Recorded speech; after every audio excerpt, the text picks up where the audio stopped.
राज्यर विकास को नहीं राजनीति कोई हेले बीजेडी बीजेपी प्रकृतरे किए करिछि राज्यर विकास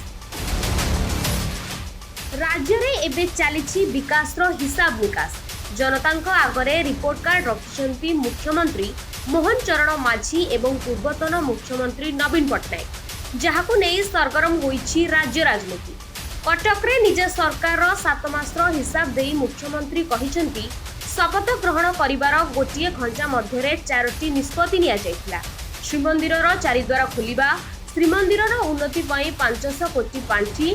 सुभद्रा योजनार कार्यकारिता और चाषी धान किणा बाबदकू 31 टंका देबाकू स्थिर होइतिला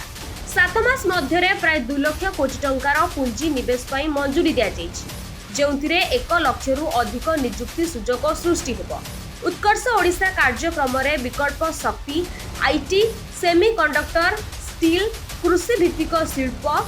पर्यटन पेट्रोकेमिकल्स और बंदर भित्तिक शिल्प परि क्षेत्र रे निवेश रो सुजोग सृष्टि हेबो खनिज संपद को उपयोग करी राज्य रे शिल्प विप्लव अणाजिबो शिल्प विप्लव आसिले लक्ष लक्ष युववर्ग उपकृत हेबे सेहिपरि मुख्यमंत्री कहिसंती केंद्र और राज्यर सहयोग रे आगामी 5 वर्ष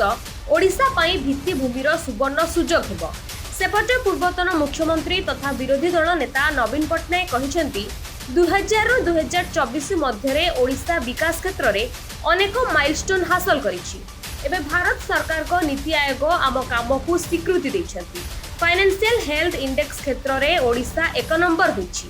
विकास सबुबले आम फोकस रे रहिछि और आगामी दिन रे मध्ये रहिबो एवं 7 दशंधिर भारतर विकास रे ओडिशार भूमिका भी किछि कम नुहे बोली कहिसंती नवीन पट्टनायक